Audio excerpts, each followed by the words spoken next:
The Modern Pain Podcast is a proud member of the PT Podcast Network. Make sure you check out ptpodcastnetwork.com for other awesome PT-related podcasts. If there's anything we've learned from research and our better understanding of the science around pain, it's that we need to change as clinicians. We need to go from traditional biomedical models where we treat people like cars to a more person-centered biopsychosocial approach.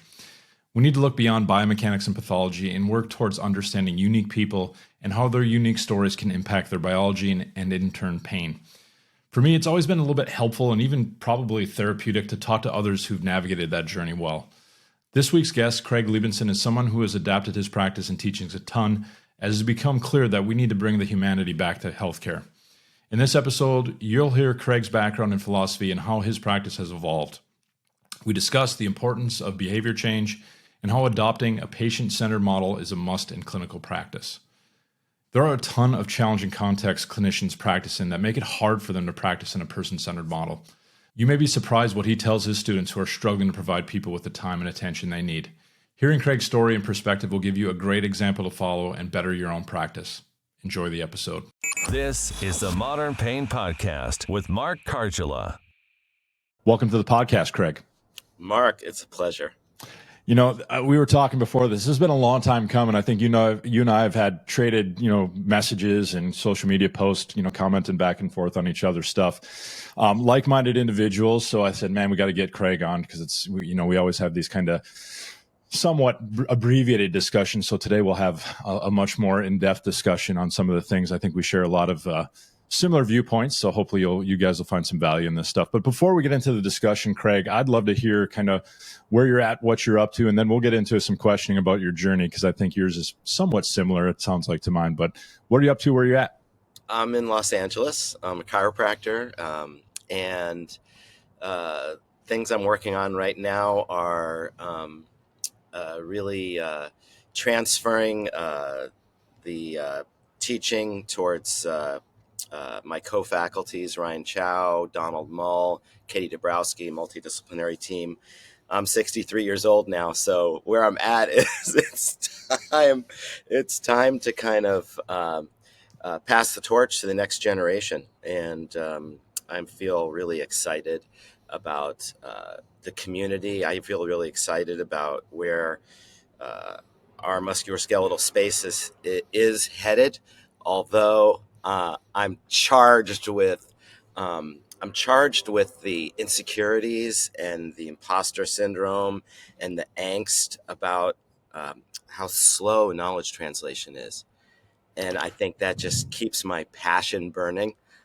So I'm really thrilled at this moment to see that the community is growing, and maybe post Lancet, the expose, the 3-part expose on back pain, how people became more comfortable from the researchers on down to using social media in a positive way.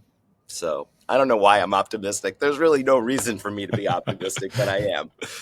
It depends on what you read. I've learned to really filter my feeds to make my sanity stay in check and all that stuff because, social media can be the Wild West and a lot of good discussions to be had as long as you can kind of filter out all the interesting things that come through the feed. I was peeking at your biography on your website before we came on here, and I'm like, man, Craig's had interactions with the Vladimir Yonda, and so just some of the mindsets and thought processes. I remember when I was going through PT school, upper cross syndrome, lower cross syndrome, and all these good things that, great theories that were coming out around the time, and Yonda being a massive pioneer in things. I would love to hear your journey of kind of how you've shifted over time with kind of your approach and your thought process. Obviously, signs of a good clinician is one that changes as research and as obviously our biggest teachers, our patients, tell us we need to. I'd love to hear your journey and kind of how it's kind of evolved over time. Wow. So when I was a student in chiropractic school, I was more of a mind that I wasn't becoming a chiropractor because I wanted to do chiropractic adjustments.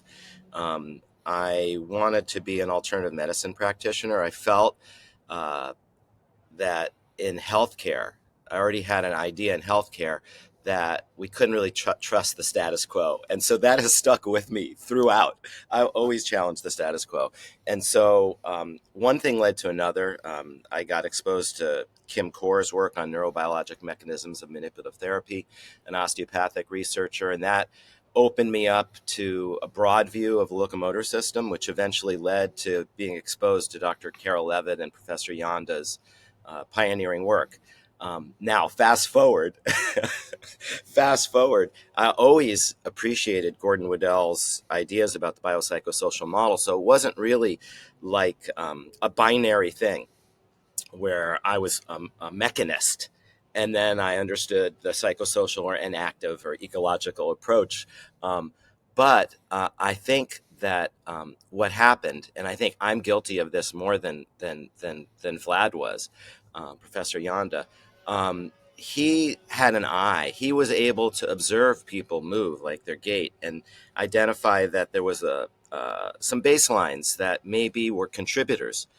He never, ever, and I think he's misunderstood on this, he never really pushed this idea that we were going to do corrective exercises. I think that is something that came in more with Gray Cook. And I think that myself, like a lot of people, we were influenced by all of these different planets that were orbiting in the musculoskeletal space. And so it was very natural to seek these kind of recipes or cookie cutters. So, okay, well, if the psoas is tight and the glutes are inhibited, then we should do relaxation, post-isometric relaxation techniques on the shortened structures or the overactive hypertonic structures, and we should focus strengthening exercises on the weak links or the inhibited structures. So it became very easy to see like these syndromes, and they were comfortable handles. But like anything, it gets out of control. And I'm very guilty of taking a more mechanical approach over the years.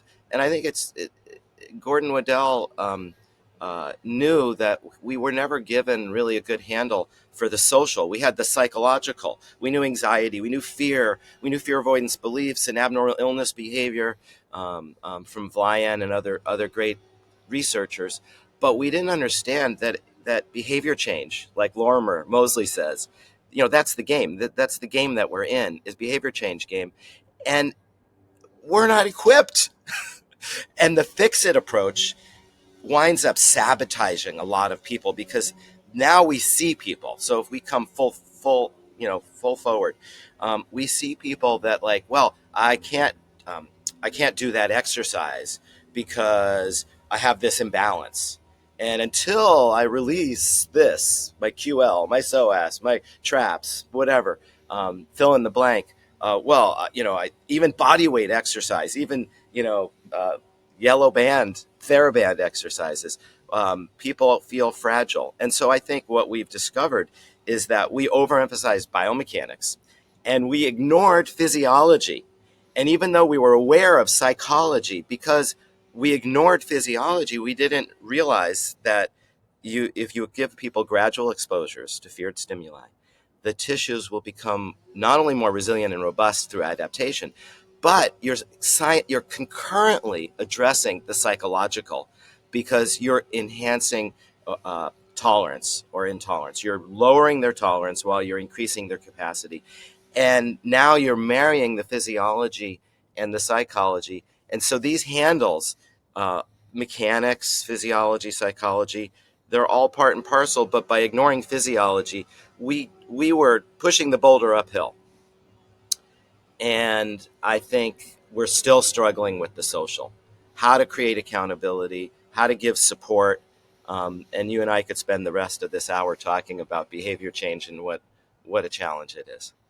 Yeah, you bring up some good points about, the exposure work. And I think a lot of times we were doing it implicitly without realizing we were doing it, just through a lot of the, graded programming that we did, without really having a good recognition of, hey, I'm also working on the psychological piece here of just getting people confident to start engaging their bodies. But exactly, I can relate to, some of the things I look in my past of, I always term it like I was putting people in movement jail of like, very hyper analytical biomechanical assessments and stuff to where you got to move a certain way, a perfect way that's going to keep you out of pain, which, as we know, and as we've seen, there's been some patients that can go very much awry, where they really limit life significantly because of these rules that get placed upon them. From, again, we don't do these things maliciously. I mean, it's part of the learning process as you grow. But I'm sure we all, and those of you listening, can probably relate to some. I think it's so hard, Mark, because we want to be scientific and we learn certain things work, but unfortunately we have cognitive dissonance. So we see things through these rose-colored lenses, and we develop this idea about right and wrong. And it turns out, our ability to predict, um, our need to be accepting of uncertainty, um, those two things, I think, bring about a humility. And I really did see a humility in Professor Yonda and Dr. Levitt. Levitt always taught us that we work at the level of acceptable uncertainty. And so, yeah, we have all these techniques and methods, but also, like Dr. Levitt said, don't be a slave of the methods. The methods should serve the goals. So being person-centered has always been the ground. And I think if you're person-centered, then, like all the self-management experts say, like Jan Hertvigensen and Alice Kongstead, then it's implicit that we have to give support. So I think the social is something through debriefs and through being there for people.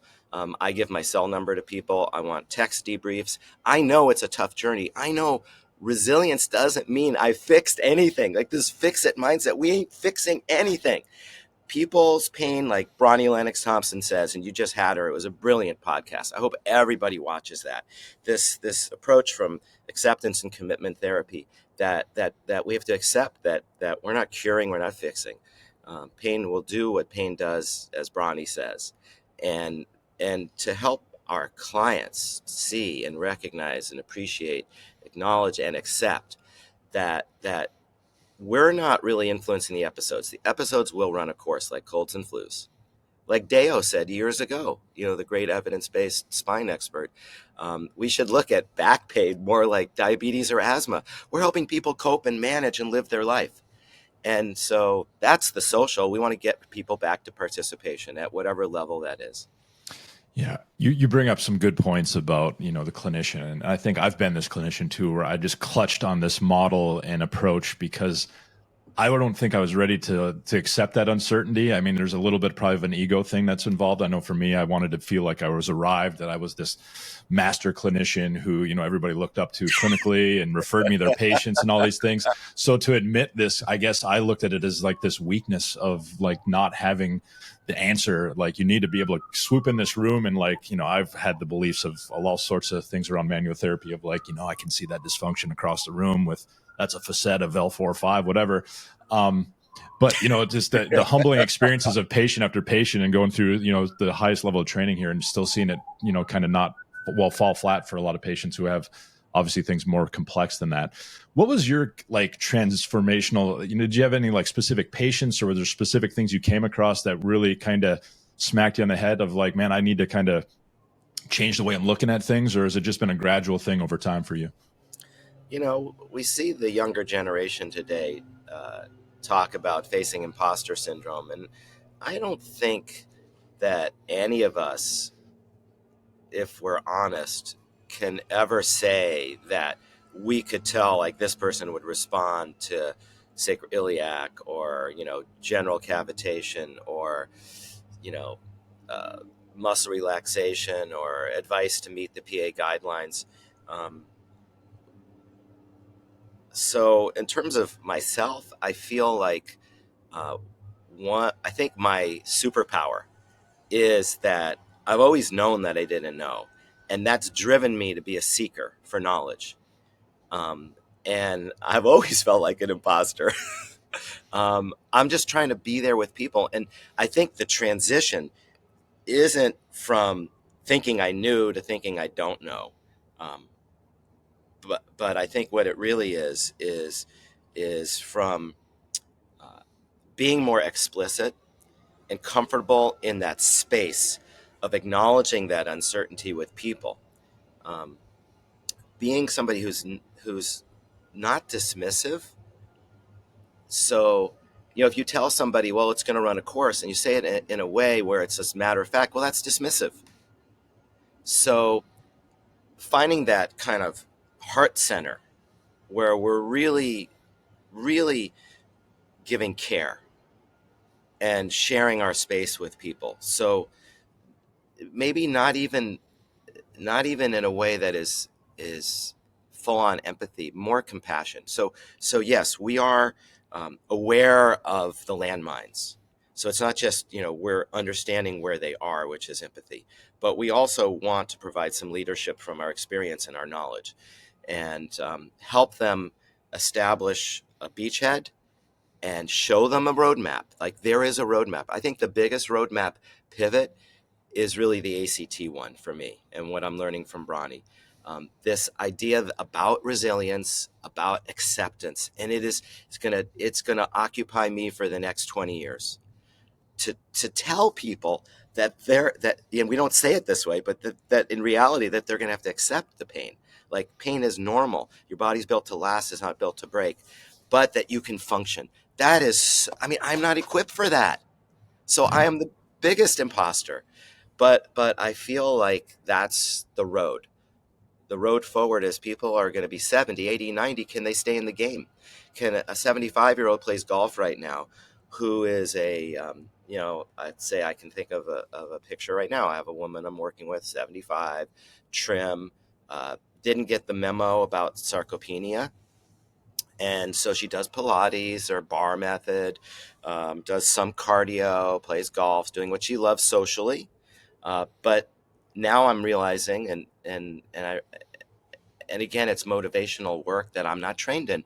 I realized, well, can I talk to her about, would you like to play when you're 85? Okay, well, here's what I think from my experience it's going to take.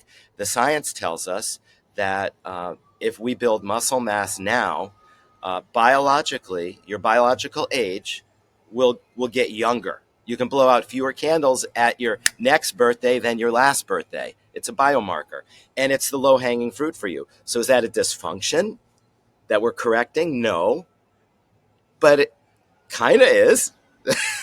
It's a gap, and I always want to bridge the gap. For me, Jill Cook's model with Pudia, this is the needs gap analysis. It is my lifesaver. It's my GPS, and having that was a big pivot for me to see. Okay, I'm still looking at floor. I'm just not calling it maybe what I called it before. Now it's like Rachel softness. Okay, stress, sleep, anxiety, uh, social isolation.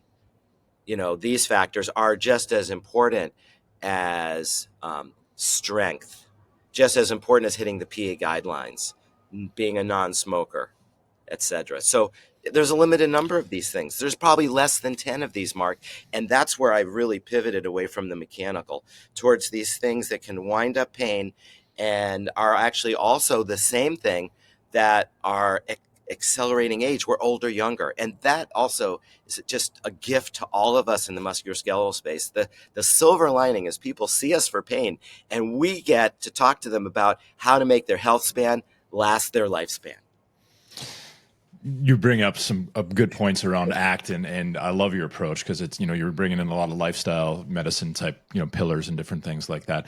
When you talk about ACT, and I'm with you, I think anybody who hasn't read Bronnie Thompson's blog, you're missing out because she gives like free education. I mean, and she's talking about some high level stuff around ACT. She just kind They're of short too. Yeah, they're definitely well digestible. She writes them in a good way. She's a good writer, and she kind of just unpacked the whole hexaflex model of ACT, which was a brilliant bit of writing to kind of help us navigate it. Because I share some of the same frustrations. I'm not equipped coming out of school, and even in the Con Ed space, it's kind of limited as far as like. I know ACT needs to be part of the gig. I see such value in the whole acceptance piece and getting people, pushing towards valued living versus this, walled in existence that sometimes healthcare, paints folks into. What do you feel like when it comes to like the clinic floor and the ability just to because for me, I feel like I just got to wade into these conversations. Some of them are going to go okay. Some of them may not go okay, but I'm going to definitely put myself out there with these concepts in mind and see. And I think that's been a huge learning opportunity for me. I mean, again, some conversations haven't went as well as I'd hope them to go. But as you start working with some of these kind of psychologically informed principles, it seems like your best teacher. And if you can get some mentored, obviously, practice where folks are supervising and maybe giving you commentary, that's great. But a lot of us don't have that. So what are your thoughts on just kind of putting yourself out there into these conversations and being willing to have these discussions that might go against our comfort zone? I know for me, I was much rather talk about facet joint things or discogenic things or things that kind of were, our kind of physio wheelhouse as far as more of the tissue based stuff. But obviously we know the value that talking about how this is affecting people's lives and how they can start integrating some of the good things we're doing mechanically, but looking at it versus that tree approach, this more whole forest perspective that you speak of. How's that been for you? Whew. I don't know. Where to start or what to say. You started off talking about the clinic, and I'm reminded of something Daniel Lord said to me. So he was one of my hosts, a chiropractor in San Francisco area, and he went on to head up Crossover Health, where they provide health care for self-insured Fortune 500 companies, starting with Facebook, who he worked with. And he wrote this very interesting thing where he talked about the tyranny of the visit. And I like to think of it more as the tyranny of the clinic. And this is this is a real frustration for people that I'm mentoring. They're in a space. So they come from a culture where they've come from physio or chiro school, or even the training space. It crosses over. And they've learned a fix-it approach because it's comfortable, right? It's nice level one stuff. And I even know educators who think, well, it's okay to give people cookie cutters and protocols because that's their on-ramp. And I feel like, no, I'd rather we give them principles from the get-go. I think they're going to eventually hit a wall. And I don't think we need to give them cookie cutters. But I think that you have the culture of the fix-it and overly bio, and they're not learning ACT. They're not learning motivational interviewing, nothing about catching the story and being passionately curious about the story like Joletta Belton and Peter O'Sullivan talk about. So they're at a disadvantage from the start. The history ain't sexy. There's no seminars that are popular on the history, and motivational interviewing hasn't gotten out there really in musculoskeletal care. And so we then get into the gym or clinic environment, and now you have the client expectations. So you have your culture from your education.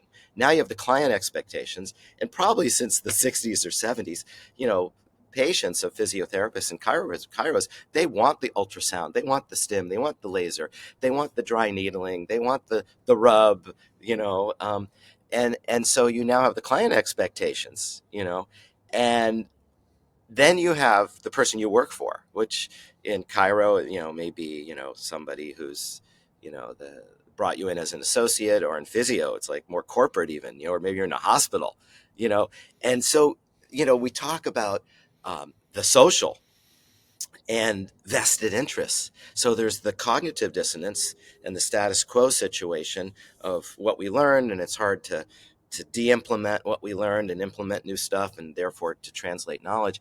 And then we have the social, the vested interests, where you may have an employer, or you're working in a place where you got to be transactional. And so profit gets ahead of people. It can't be person-centered. These are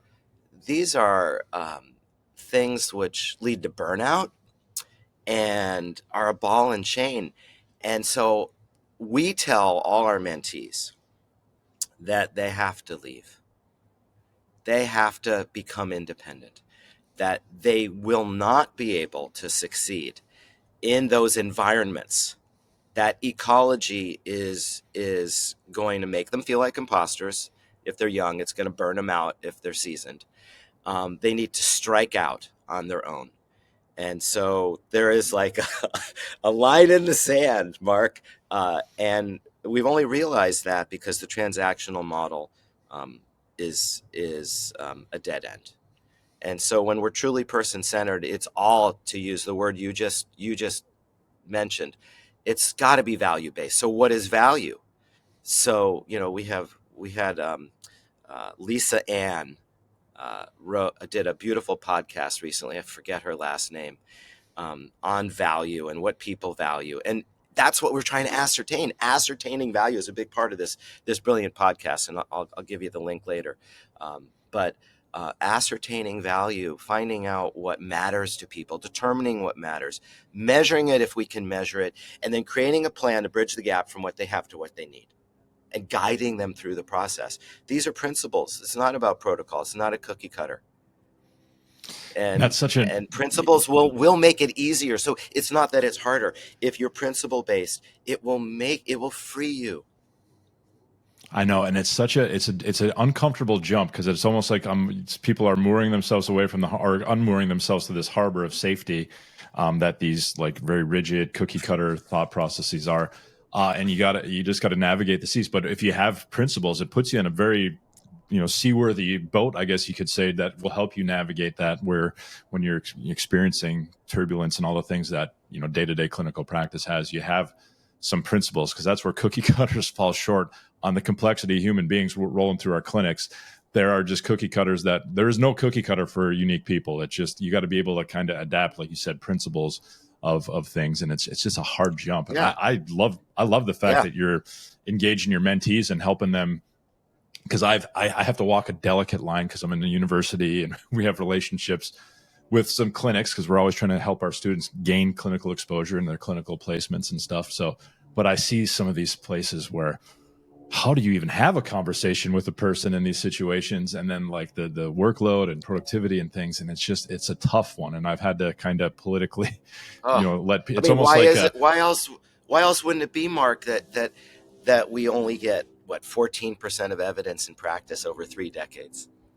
Yeah. It's that brutal. whole, yeah. And we're not producing environments where that evidence is easily emerging, when we got people just trying to survive with, just relying on the cookie cutter, because that's the quick and easy and kind of easy. Well, and as look far at as Twitter, for the look at the clinician. arguments, look at how things degenerate. Yeah. I see Greg Lehman and Chad Cook going at loggerheads, and I'm watching this and I'm like, I want to say, why? Yeah. I have utmost respect for both people. It doesn't make sense to me, but I guess, talking to you, we take a step back, give a little, use objectivity. Well, we kind of can see why. It's the nature of the beast on these platforms, and then depending upon what people's agendas are, they can get they can go into these little vortexes. Um, uh, I think Louis Pasteur said it. There's a lot you can learn by observation. I think if people sit back and they observe, it's like with clients. You like, I could be blind. Like, you can, if you listen, if you observe with just hearing, there's a lot you can learn. When we do motivational interviewing, just sitting back and listening. Peter says it. Tell me your story, and then you pause. You're receiving. You're taking it in, but do we know where we're headed? No. I spend 45 minutes. Peter spends an hour on his whole thing, including his behavioral experiment, after the history. I'm not as good at taking a history as Peter. I got to spend 45 minutes on just listening to their story. Then I do the behavioral experiment for 45 minutes. Then I run out of time, because now I want to connect the dots and create sense making and do a teach back and give them videos of what their movement snacks are. Like, an hour and a half isn't enough time on the first visit. Yeah, no, I agree with you on that. I feel like, man, I could have like a 3-hour evaluation for some folks, especially when you're seeing just a lot of like complex. Everybody's got complex stories, but when you're like, wow, there's a lot of things I need to start, piecing together for this person, and creating a context in your clinic to help them start challenging some of their beliefs. How has it been for you? I know for me, it was a major struggle to allow silence to exist in my treatment room. I always had to fill it with my knowledge and my expertise. And to me, it just snuffed out the other expertise that sits in the room, which we know is our patients, probably the biggest expert, obviously the expert in their life and their experience and what pain is to them. how's that been for you? Like, do you find that that's been something you've had to hone over time, or is that something that allowing that silence to exist so patients can kind of process emotions and having that kind of discomfort as a clinician where you're kind of maybe squirming a little bit on the inside of like, ooh, these are some tough, emotions coming out. What's been your experience with that silence? Well, you're making me uncomfortable now. So I think I'm schizophrenic. My family tells me that like I don't listen well, and in the clinic space, working with people, um, trying to find out what's meaningful, what matters to them, what they value. I feel like I've trained myself, like I've conditioned myself in, so it's not the tyranny of my office, the room where I get the story. Um, I feel like I've conditioned myself in that room, um, to sit back and to create a space, to give space to the person that's coming in. And in the end of the session, I feel comfortable about, sealing that by saying, "Listen, what you're paying for is concierge, and what concierge is in this situation is debriefing later. I want to hear from you later. We're not fixing anything right now. This is an ongoing thing, and so things are going to crop up. You're going to have questions later. Um, you're going to have flares, and um, I want you to reach out to me, good, bad, or ugly." So the encouraging them about what the process is. I mean, there is a playbook. Well, there's no cookie cutters, but there's a playbook. Like I have a zillion things to train a hinge, and a zillion things to train, trunk vertical, knee dominant squats, and I've got push and pull, and I got a playbook for the lifestyle stuff. Um, so we're able to generate game plans, but we know that whatever we start with is plan A. And we know that planning is necessary, but plans are useless, like Dwight Eisenhower said. So we are going to plan. It'll be shared decision making, co created. Um, but the biggest thing, going back to Gordon Waddell, who for me is as much a mentor as Levitt and Yondo was, um, he baked in from Engel the social. And maybe that's why Peter Stillwell and others don't like biopsychosocial, because they recognize there was the tripartite approach, and there was bio and psycho and social. And maybe they realized it because, well, where is the social? Social wasn't just the work comp system. Um, but I think that concierge medicine, providing supported self-management, um, if we get into what it really means, the playbook is, if we unpack it, it means that there's a communication tool for people whereby they can debrief with us. And I think that's the meaning of concierge. So when somebody pays me for the first visit, they're paying me for support. It's not a separate charge. Um, and I want to hear from them, good, bad, or ugly. The worst thing for me, you talk about pivots. I'll see people I haven't seen in 10 or 15 years, and they'll come in, and the first thing they say is, "Oh, I've been great. I'm still doing those exercises you gave me. They're a godsend, blah, blah, blah." And then I'm like, "Oh no, you're still doing the pelvic tilt. You're still doing abdominal hollowing, or you're still bracing." Oh. I'm like, what did I do? I feel like shit. Hey, we've all been there. I definitely have had my repeat patients where I'm like, ooh, man, that was Mark updating some thinking processes and things like that.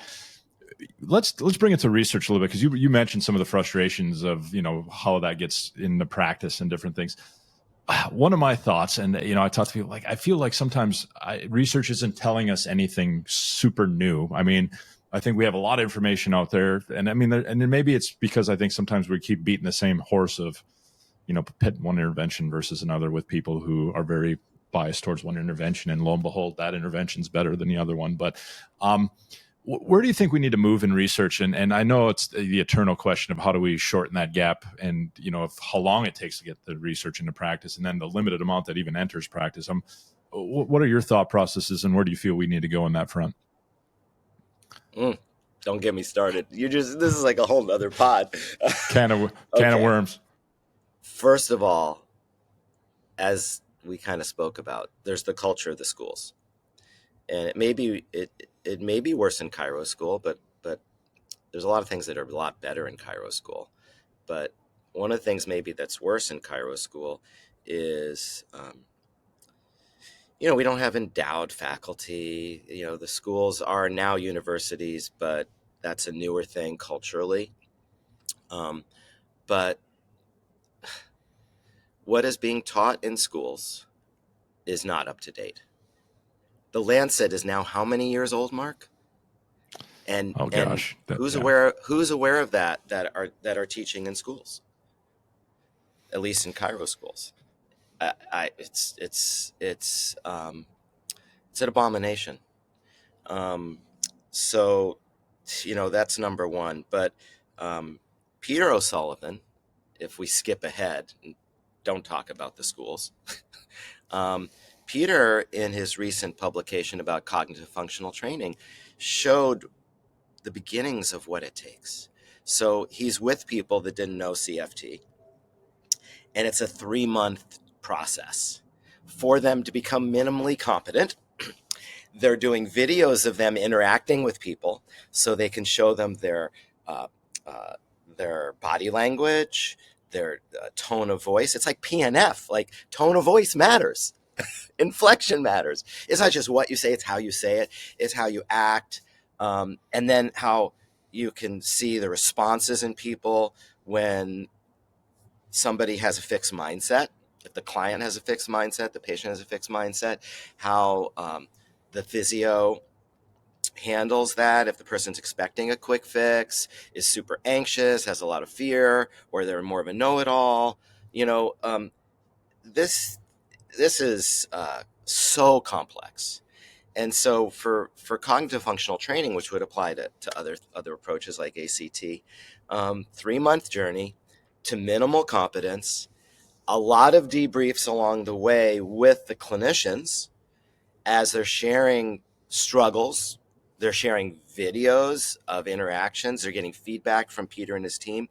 And after the end of 3 months, they now have some competency. Well, that doesn't mean they're anywhere close to mastery. It's an ongoing process, not easy. So how do we bridge the gap? How do we get more implementation of high value approaches? Follow Peter's model to a great degree. I think that we're starting to see the signs. I think the Lancet researchers realized that they needed to use media. They needed to get New York Times, Wall Street Journal, etc. On board.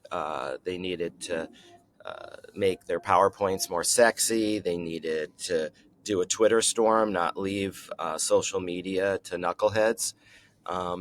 And I don't know. I have no reason to be optimistic, but I am. I'm going to seize on these things as sources of optimism. But ultimately, I think as a physio and a chiro, you and I, um, we can't let our our unis and colleges off the hook. We have to keep our foot on their throat. It's not acceptable. It's never been acceptable. Never, never. And I think the Greg Lehman, Chad Cook discussion, um, I think that illuminates issues between social media and academia. So Greg is very much a social media person, extremely smart. I'm not saying it to disparage. I learn a ton from him. And Chad is on social media, but he's very much an academic person. And why there has to be a dichotomization there, I think it highlights maybe something that uh, you and I can use to shed light on your question. I don't know the answer, but I kind of feel like there's something in there. Chad saying, well, we make mistakes, we move forward, and we, with humility, reconceptualize. Is that enough? Yeah. The challenge too I see, and I'd be curious to see your thoughts on this, is we have like and we'll just go with the U.S. physio culture because it's this yearly CSM or combined sections meeting. It's like our yearly big event, and I just see it so. And when last year I did go, and I've been most of the last few years, and I just see this like it's this stage for academics who are pushing the publish or perish. They got to get something out. They put this thing together, and it just seems like it's a researcher's zone of like, but where's the real stuff that clinicians can grab onto and get value in and use in the clinic on Monday? I just see there's this disconnect to me of like this whole research culture that gets created through academia and then what's happening on the front lines of clinical practice. And I get it because there's not very many, although I greatly appreciate folks like Peter O'Sullivan you've mentioned who are navigating both worlds, who he's in the clinic working with patients. I think that's huge. I also recognize it's not always, an option for some of the folks who are, busy with academia. Being part of academia, I think there is just so much fluffy, ridiculously procedural stuff that has zero to do with how well we're delivering a good product to the students and keeping things. But it's just, I don't know. We could probably go on for an hour about the issues with academia. I'm trying to think what even my question is right now. I guess my frustration is, and I'd be curious what yours is on this disconnect between the academic world. And I know you've kind of alluded to it with Greg and Chad as far as this, gruffing they had back and forth with each other. Where do you think we can do as clinicians who are struggling to find some value? To me is like, we need to have folks attending your courses, working with your faculty, because they're folks that are seeing patients that are learning day to day and are navigating the same struggles and battles. We try to teach the same stuff when we do some of our coursework. What do you think needs to happen to kind of help that, divide of the academic and the clinician? I think, without a doubt, anybody who's in the musculoskeletal space should be well versed in the evidence. To do research and not know the evidence, that is going to lead to further polarization and a longer knowledge translation gap. So if somebody's in a bubble in an ivory tower and they're doing research on something in a very isolated way, but they're not aware of things like the guidelines on back pain or the unifying principles about how any region of the body, whether it's shoulder or knee, are still adhering to the same principles that have been, exposed to be kind of our bedrock for low back pain. Things like reassurance and reactivation. This idea that oh God, I don't even know where to start, Mark. I mean, you said you kind of lose your train on like, well, what am I really asking? It's such a big thing, but at the end of the day, I honestly believe that we have to stay anchored to the real world of the patient, of the client. And that takes us to value, the value equation. And when we're in the ivory tower, I could give a damn. It has to relate to what people in the trenches, your graduates, are going to face in the real world. So they're dealing with a transactional expectation from their employer and their client. They're having to navigate the fact that there is no quick fix. It gets back to all the stuff that drew me to you in the first place, Batman and Alfred. We're not going to be able to satisfy our ego and be, the magic isn't in our techniques. It's not in the encounter.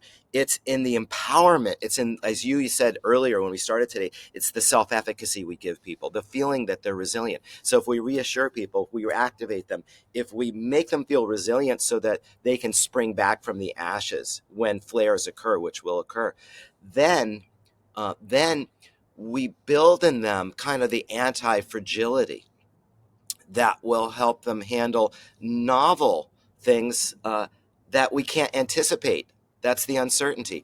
And so as people in academia, they have to be anchored to the real world. So maybe it's an impossibility. Maybe most of them are there because they're not successful in the real world or they made a choice. I don't care. But for the young physios and the young chiros and the coaches out there, we all have to realize that, yeah, there's some value in research, but who's going to help me in the trenches? Game plan. Who's going to give me a playbook for providing inestimable value to people? Well, it's going to be people like you, and it's going to be people like Katie Dabrowski, who has 2 clinics where she's giving jobs to young physios, where they're working on a gym floor, empowering people about how to set themselves up for success so that their health span will last their lifespan. So I think it's really buyer beware. And I don't want to worry too much about academia. I think we just got to move forward. It's important, um, but we have to focus on. We know so much now. How can we make it more practical, Mark? And when you talked about this Batman and Alfred thing, and I think it was what's the person's name? It's Rod escaping me at the Henderson. moment. Yeah, the icon of that. And every young chiro wants to be a Batman. Every young physio wants to be a Batman. It feels good, and they're entitled to that early on. But if they also can at least accept another role as Alfred, and then over time they'll figure out where they're comfortable. I'm comfortable 100% as Alfred. I think that's the greatest thing of all. It's like, can you help a person feel empowered and have self-efficacy to the point where they become intrinsically motivated to address all the lifestyle things that are the perpetuators and the predisposing factors of more disabling musculoskeletal problems in the future, none of which are related to fix it. None of which. If we're talking about smoking and opiates and alcohol and weight and processed food and not doing strength training and not doing aerobic training and sleep hygiene and stress and social isolation. It's at most 10 things. And are those not as important as your PSOAS, as Joe Rogan says? Give me a effing break. So Yeah. lifestyle is sexy. And Yeah. there is research. It may not be in physio and chiro school, but there's research on all the social factors. There's research on sleep science. There's research in the physical activity space on the relationship of physical and inactivity to cardiovascular disease and cancer and metabolic disease. Just as there's research on smoking. So there is research. It just isn't in physiotherapy school. Yeah, and that's the problem. And So when I'm passionate about this, Mark. hey, and I admire it and I love it. I think, that's part of the reason I think, we jive with so well on social media and things is we share a lot of the same frustrations and have some of the same kind of motivations to change it a little bit. Cause I do agree I see academics. One, I see folks who are pushing the research. And again, it's just this, it loses sight of the real, that what's in it for the patient type thing. It's like, it's just to me there's just motivations that don't always again land well with who's the person who's struggling right in front of us to get back in their life. Their life is 100%, shrunken, they're not doing 1,000%. it. Yeah, we're just at conferences hobnobbing with each other of, oh, look at this p-value, yet there's chronic pain still sucks and people are statistically it's not moving in the right direction. And again, I just think it's another comfort zone we can hang into is like be the academic. And again, I'm a clinical Mark, professor, but I think the sexiest thing is to empower people. And it's what Mosley said. The hardest thing is behavior change. Can we empower people? Can we empower changes? When I was a chiro student, to your point, what was I told? I was told, don't worry about diet and exercise. People aren't going to comply. And I studied motivation, adherence, and compliance until I finally realized compliance is a effing prison term. So why are we still talking about compliance? But let's talk about adherence. Well, we have a body of scientific literature about shared decision making and about therapeutic alliance. Okay, tell me more how we build therapeutic alliance. Well, we yeah, create sense making. Like this stuff is all science. It is being researched. So let's put it front and center, connecting the dots shared decision making, therapeutic alliance. These are the languages of value from the client-centered perspective. Well, let's dig into all the other aspects. If ACT and cognitive functional training and motivational interviewing aren't being taught in the schools, how can we expect the faculty's research to be on point? Or are we back to the biopsychosocial trichotomization, which isn't the real world? Well, we need to put it all together. Who's putting it together? The people that are practicing in the trenches have no choice but to put it together. So they are our teachers. So then we need to reverse engineer back to the schools pressure about, well, here are the struggles. Here's why they feel imposter syndrome. Here's why they feel burnout, because they are having trouble translating the knowledge into practice, de-implementing evidence discordant care, which is a super wicked crisis. Yeah. No, I think So too it's often. just this fucking whirl. Oops, there I go again. It's No, it's all it's right. just a swirling vortex. No, I agree. I think the ivory tower needs to better serve the front line. I think sometimes the ivory tower is just serving the ivory tower and publisher Paris mindsets and environments. I know there's a lot of nuance to that for academics who are ready to scream at me. I have respect, but I'm not going to worry about that. No, I'm and going to worry about the people of the world. The fact that over 80% of people are inactive, and that physios and chiros and trainers should have a relationship that's for life. It's not transactional. It's not for 6 weeks.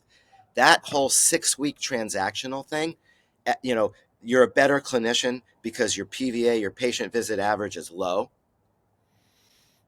Yeah. Supported self-management, as Alice Kongstead and Jan Hartkinson said, is an ongoing thing.